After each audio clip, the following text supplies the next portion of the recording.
Hello and welcome kids. Today we are going to proceed with the chapter number 2, Growth of Nationalism. Now already we had seen that when the first war of independence got over, as a consequence of the revolt, Indians were filled with the feeling of nationalism. Now when I say nationalism, what do you mean by nationalism? So nationalism is the feeling of oneness. It's a feeling of unity, it's a feeling of oneness which we develop because we share same history, same culture, same political background, same language, same historical background. So what happens is all the people of the area or the country start developing feeling of oneness. And that feeling of oneness is called as nationalism. Basically, you can say the love for your countries. You start feeling for your country, okay, I belong to this country and this, I need to do something for my country. So, हम लोग बोलते हैं देशभक्ति की भावना. Yeah, that started during after the revolt of 1857. So in this chapter we are going to talk about what all created feeling of nationalism among Indians. What were the circumstances that led to feeling of nationalism among Indians? Let us understand that. And then in the last of the chapter we will talk about formation of Congress. So let us understand first the causes that led to growth of nationalism in India after the revolt of 1857. So in India that time there was economic exploitation of Indians going on by British. In India there were mainly 4 group of people: peasants, artisans, educated Indians and working class. All 4 group of people were getting exploited by British. All 4 group of people, they were getting exploited by British. And that exploitation was commonly done with all of them by British. That brought all of them together. That brought all of them closer. So let us understand how each group was exploited. First we will talk about the peasants. So British had made India a colony. Now when India was made as a colony, peasants became the direct victim of the British colonial policies. As a colony, British had made some policies for India. And who became the direct victim of those policies? Peasants. Peasants in India became direct victim of the British colonial policies. How? So whatever they were growing, a large part of their production was taken away by British in the form of taxes, in the form of revenue. Basically, when British made India a colony, British had doubled the taxes. They had increased the revenue. You remember we had done that in chapter number 1. And these farmers, whatever they were growing in cash or in kind, they had to give up a lot of things. Large part of the production was taken away by British in the form of taxes and revenue. Even if the farmers were not in a situation to pay those taxes and revenue, they were required to do that, or they would be flogged, tortured, punished. And poor farmers, to protect themselves from all these atrocities of British, usually they would borrow money from moneylenders. Okay, and moneylenders were also very exploitive people. So to save themselves from the atrocities of British, they would fall into the clutches of moneylender. So again, let's have a recap. How were peasants exploited? A large part of the production was taken away by British in the form of taxes and revenue. And that got them into the trap or clutches of moneylender. The second group of people were artisans. So whatever British policies British were making in India, those all policies were not in interest of Indian trade. They were not in interest of Indian industries. None of their policies were in interest of Indian trade or Indian industries.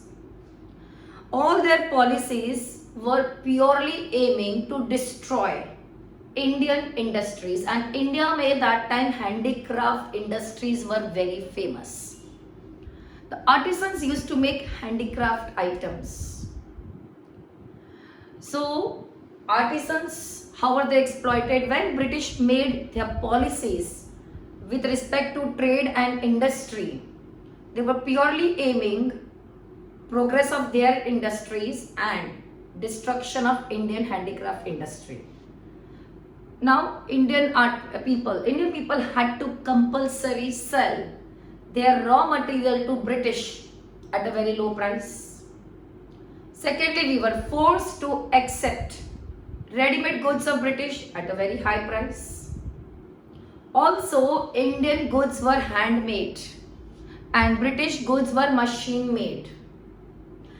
Indian markets were flooded with British machine-made goods. Our handmade goods could not compete with British machine-made goods. Also, when our goods were sold in European market, they were subjected to high duty. And when British goods were sold in Indian market, they were charged nominal or no duty. So this is how artisans started suffering. Handicraft industry in India collapsed. So what are the main keyword to remember with respect to the exploitation of artisan? First, British trade and industrial policies were not in favor of Indian industries. Second, we were forced to sell our raw material at a very low price to British. We were forced to buy the British goods. Indians were forced to buy British goods at a very high price. Also, Indian handmade goods could not compete with British machine-made goods. And mainly our goods were subjected to heavy duty. When their goods were sold in India, they were subcharged no or nominal duty. This led to collapse of handicraft industries in India and thus artisans crippled. Then there were all educated Indians. Now many of the Indians had welcomed Western education, hoping that if they are getting Western education, they will get high jobs, they will get good salaries, they will get good pay, they will get good promotions. And once they received Western education, the only place where they could work was in British administration. Because they were highly educated. In India, there was no other job for them. The only department they could work was British administration department. In that, they were competing, our educated Indians were competing with Britishers. So we were paid very low salaries, we were not given any promotions. Thus, you know what, when Indians welcomed Western education, they had one hope that Western education will help India to progress. How British rule was, how Britishers were taking England on the path of progress. We were hoping a similar progress in India. We were hoping that British rule will bring a lot of benefit. India will take India on path of progress. As England is progressing, we were hoping the same progress for India. But after getting Western education, they realized that forget progress. It's British policy that is keeping Indians backward. It's British policy that is keeping Indians backward. Thus, Western education introduction made educated Indians also, what they were hoping, of course they did not get. So they also became victim of British economic exploitation. Then there was working class. Now there were a group of people who were working in British factories. They were exploited by the owners. And who were the owners? The owners were Englishmen.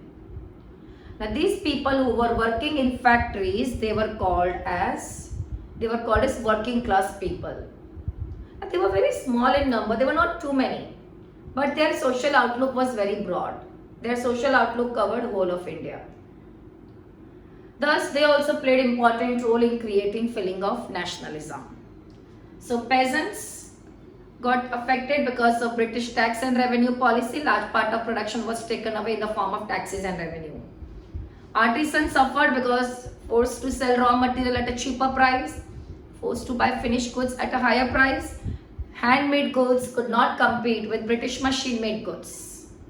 High duty for Indian goods and European markets, but for European goods and Indian market, nominal or no duty. Educated Indians hoping that they would get high jobs, high salaries, promotions, nothing. In fact, through Western education, they got awareness. They realized that it is British who is keeping India backward. And working class people were the ones who were working in British factories, and they were exploited by the factory owners who were Britishers.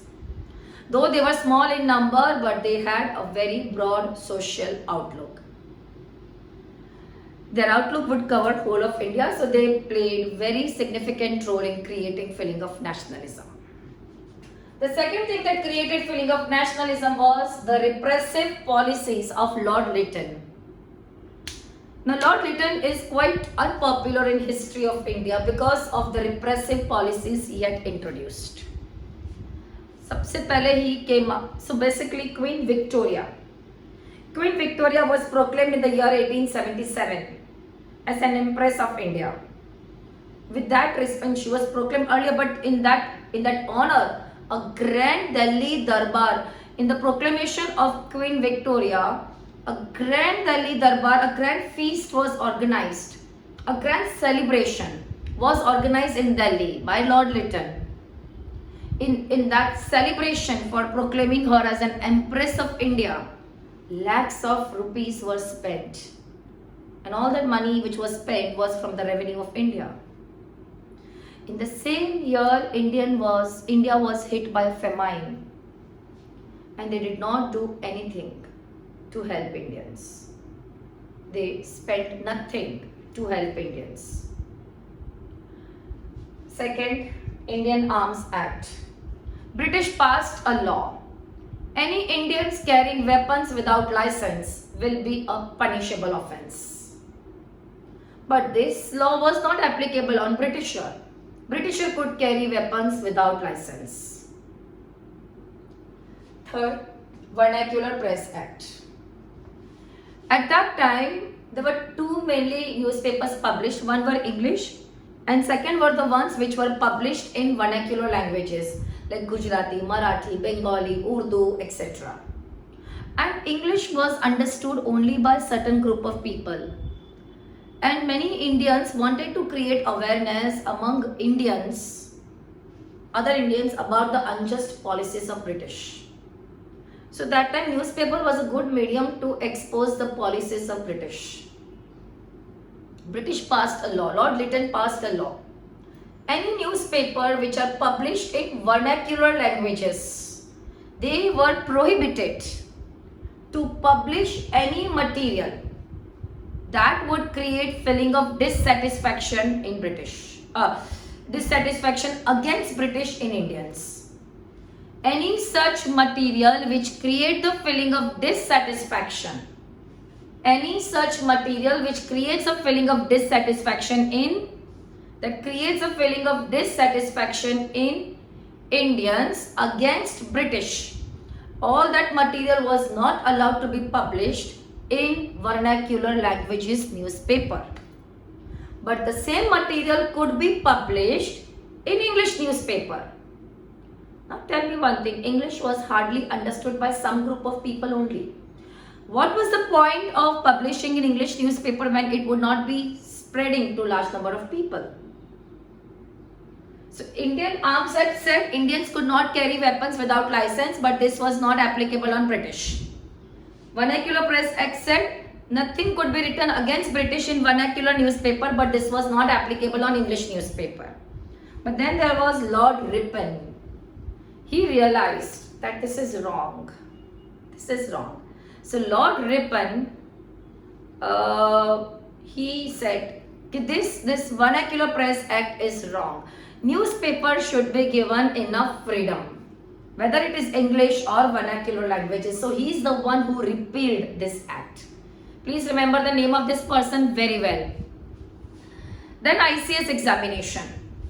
Whoever wanted to work in British administration, they had to give ICS, Indian Civil Service examination. This examination was held between Indian and European who were wishing to work in British administration.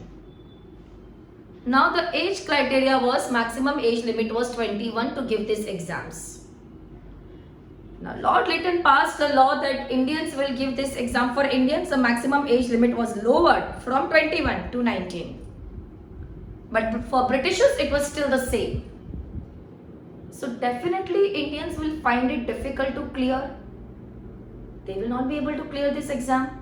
So because of this, the examination became difficult for Indians to complete this exam, because they were almost getting 2 less years, and these examinations were quite competitive, quite exhaustive. So ICS examination age limit was lowered from 21 to 19, but only for Indians.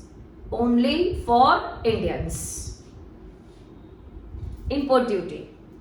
At that time, whatever I told you just some time back, that British goods were coming to India with nominal or no duty. So let me talk about one particular good, textile. So whenever British wanted to sell their textiles in India. उनको अपना कपड़ा India में बेचना था, because India had a big market. Now, earlier they were paying us nominal duty when they were selling it in Indian market. But Lord Lytton said that from now onwards on British textile, on British textile which is sold in Indian market will be totally duty free. Duty is removed. So our domestic industry started suffering. Let's have a quick recap. Grand Ali Darbar to proclaim Queen Victoria as an empress. Lakhs of rupees was spent. Same year, India was hit by a famine. Nothing was done to provide relief to Indians. Indian Arms Act. Indians could not carry weapons without license. But this was not applicable on British. Vernacular Press Act. No material could be published against British in vernacular newspaper. But it was not applicable on English newspaper. But later on, this law was repealed by Lord Ripon. ICS examination age was reduced from 21 to 19 for Indians. Only for Indians. Making it difficult and more competitive for Indians to give this exam. But for British, age limit was still the same. Import duty. Import duty on British textile, which was being sold in Indian market, was removed. This made it harmful for British industries, for our domestic industries. Now let us talk about Ilbert Bill. So there was a system in India. There was a racial discrimination in India. I'll tell you how there was a racial discrimination in India. So now at that time, Indian judges were subjected to racism. Indian judges were not allowed to trial a case for European criminal. They could trial a case only for Indian criminal. Why? Because because Indians are black. So they were subjected to racial discrimination. But European judges could trial a case for both Indian criminal also, European criminal also. So basically there was racial discrimination in our judiciary. For judges also there was racial discrimination. You remember Queen Victoria's proclamation? She had made 5 promises. We will treat all Indians and Europeans equally. So is this equality? See how it is contradictory of what she had promised that time. We will treat everyone on the basis of education and merit. There is no equality. Judge is highly qualified. Even Indian judge is equally qualified, but still he was not allowed to trial a case for European criminal. He could trial a case only for Indian criminal. But a British judge was allowed to trial a case for both. So this was really wrong, unfair. So there was a Britisher whose name was Sir C.P. Ilbert. He found this wrong. He was quite in support of Indians. So he proposed one bill according to which this racial discrimination in judicial department should be banned. He said that both the judges should be given equal rights, whether it is Indian or European. Both the judges should be given equal rights, whether it is Indian or European. Both should have equal right. He said there should be no discrimination, there should be no racial discrimination between the judges. So what did Sir C.P. Ilbert propose to abolish? Racial discrimination happening with the judges. And this bill was passed. But now, what reaction did British public give to this bill? This bill was proposed by Sir C.P. Ilbert, prepared and proposed by C.P. Ilbert. British government gave approval to it. Okay, fine. From now onwards, both the judges will be allowed to trial a case for both Indian and European. They both will be treated equally.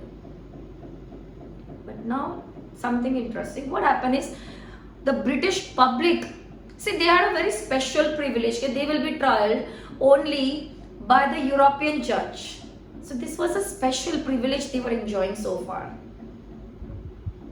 So they did not like it that Indian judge should also have right to trial our case, because it was a special privilege they were enjoying so far.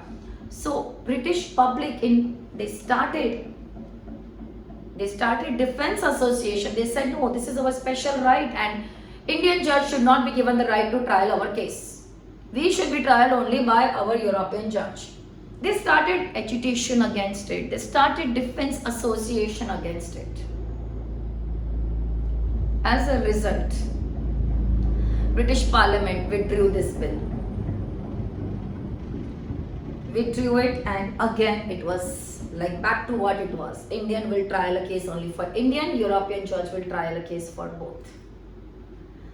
This was not accepted. Now, when this was abolished, Indians found it very unfair. Very unfair. They said that we were expecting justice, we were expecting fair play, we were expecting the Britishers will try to treat us equally somewhere.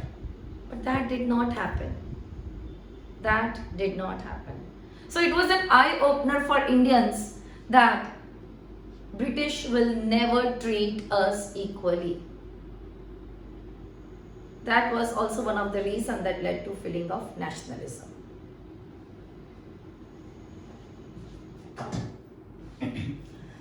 Now, at that time in India, society was very, very backward. In India, there were a lot of social evils, there were a lot of religious evils prevalent, because of which many of the times Indian society was so much divided that we could never come together, we could never develop feeling of nationalism.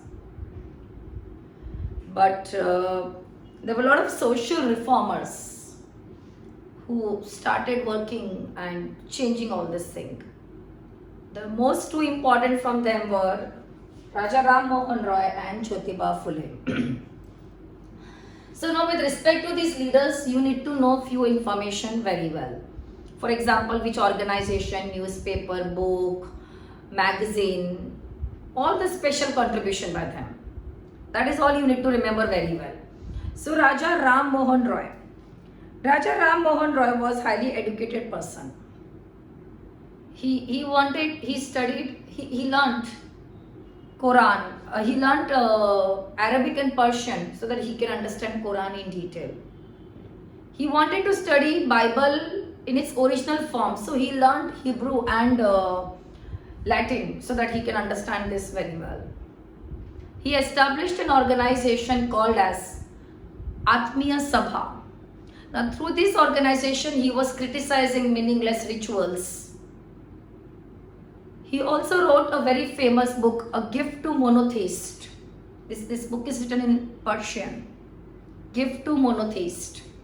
In this book, he has explained why should we worship in monotheism.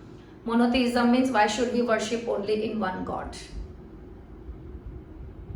Then there is one more organization he established, Brahmo Sabha. Later on it was changed. The name was changed to Brahmo Samaj. Through Brahmo Samaj, he was emphasizing people to believe in monotheism. He was emphasizing people to believe in charity, morality. He was emphasizing that we should do more of the prayers, do meditation. These are the values he was trying to teach people. He also wrote a Bengali weekly, Samvad Kaumudi. He used to write for a Persian newspaper, Mirat ul Akbar.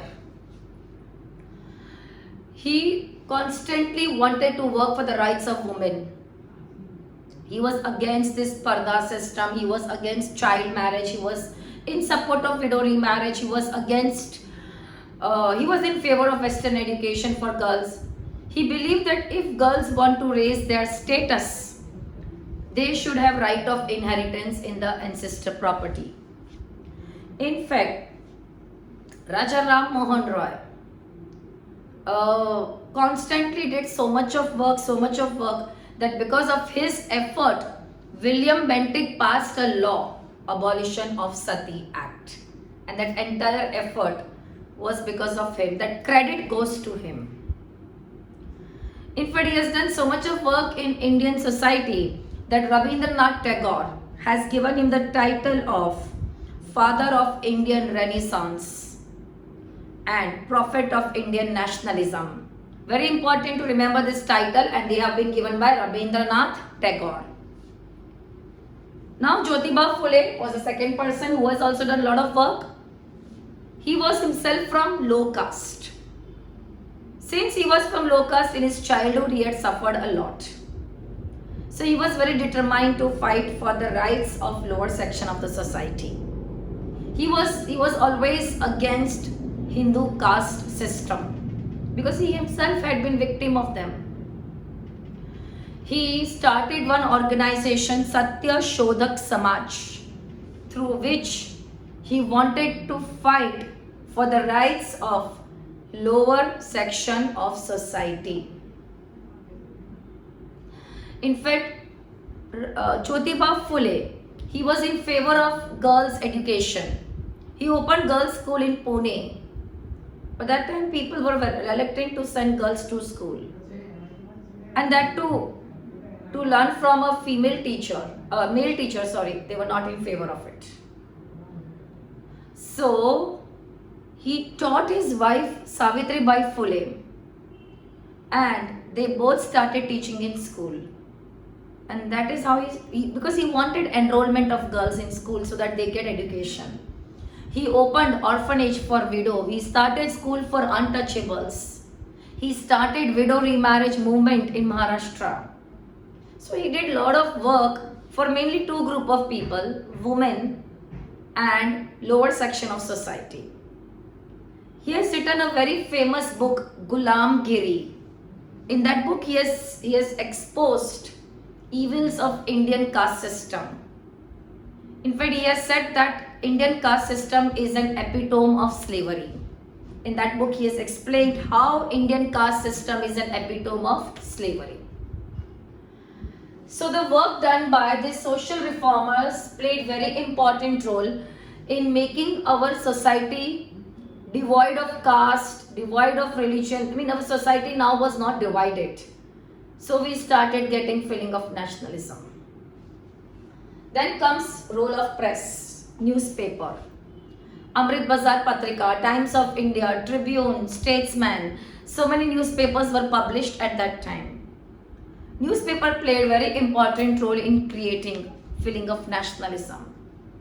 It is through newspaper that modern liberal ideas of politics were taught to people. Like democracy, liberty, equality, fraternity, all these were taught through newspaper. Through newspaper, it was possible to criticize unjust policies of British and create awareness among Indians. Through newspaper, it became possible to exchange views between the different group, different section of the society from different regions. Through newspaper, we got to know what is happening in the other part of the world. In fact, through newspaper, we got to understand how the political and social development of the outside world is happening and how we should also do such development in our country. So newspaper played very, very important role. Now we are going to talk about, so these were all the causes that led to feeling of nationalism. Now we are going to talk about Congress. See, before Congress, many political organizations were formed. But how was Congress different from them? The earlier political organizations were localized. They were localized. Let's talk about the first East India Association. East India Association was established by Dadabhai Navroji in England, in London. Basically, he was of the opinion that the actual British government in England is very just and very honest.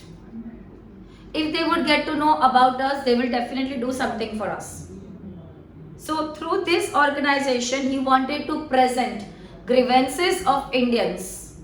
He wanted to present grievances of Indians to British government. This organization had branches in Chennai, Kolkata and Mumbai. Through this organization, he wanted to present to British government the true state of India. And he also was suggesting the remedies. What should you do to help Indians? Then the second organization, Indian Association. It was established by Surendranath Banerjee. This organization was established in Bengal. Through this organization, Surendranath Banerjee wanted to unite Hindu and Muslim. He wanted mass participation in national movement. He also wanted to create a body of strong public opinion. He wanted that all the people who have common political interest should be integrated through this organization. Now, through this organization, he launched a lot of agitation. He launched agitation against Vernacular Press Act, he launched agitation against Indian Arms Act, against License Act, against lowering of age from 21 to 19. He launched agitation against all of them. Now kids, I want everyone to learn both the organization very, very well. And both the organizations are the most prominent organizations which were formed before Congress. So they both are also called as forerunner of Congress or precursor of Congress. Now there was Indian National Conference. It was convened by Surendranath Banerjee. This was also one of the political organization. But Indian National Conference in its second year stopped working independently because Indian National Conference in its second year merged with Congress, because both these organizations were serving the same purpose, and that same purpose was welfare of the Indians. So Indian National Conference had merged with Congress. So let us talk about Congress. Who is the founder of Congress? Allen Octavian Hume, A.O. Hume. The foundation date of Congress, 28 December 1885. The first session of Congress was supposed to be conducted in Pune, but that time there was epidemic of plague in Pune. So the session was shifted to Mumbai, Gokuldas Tejpal Sanskrit College. The first session of Congress was presided, the president of the first session of Congress was W.C. Banerjee, Vomesh Chandra Banerjee. Then there was second session of Congress which was held in Kolkata. It was presided by Dadabhai Navroji. Now it's very important to remember the venue, the location of the first session and second session. First is Mumbai, second is Kolkata. And the president of first and second session. First session president was W.C. Banerjee and second session president was Dadabhai Navroji. When the first session happened, it was attended by 72 delegates. In fact, at that time, the Governor General Lord Dufferin, he favored the formation of Congress because Indians had a lot of grievances against British. He thought, if I will allow to form Congress, it will pacify Indians. When the second session was conducted, he himself had attended also the session of the Congress. Earlier, the name of the Congress was Indian National Union, but then on suggestion of Dadabhai Navroji, the name was changed to Indian National Congress. What were the aims of Congress? Through Congress, they wanted to unite all the Indians irrespective of caste, creed, religion, etc. They also wanted that whichever political parties are working in India, they all should get united and work together through Congress. Whatever are the demands of Indians through Congress, they wanted to put forward popular demands of Congress to British government. Through Congress, they wanted to create a strong body of public opinion. So these were the aims of Congress. Create a body of strong public opinion, unite all the political parties, put forward the popular demands of Indians to British, and unite all the Indians irrespective of caste, creed, religion. Unfortunately, in the year 1907, Congress got split when its session was conducted in Surat. And again in the year 1916, when Congress session was in Lucknow, it got united. About split and united, we will be studying in detail in the further chapters. So that is what you need to know very well with respect to Indian National Congress. Thank you so much.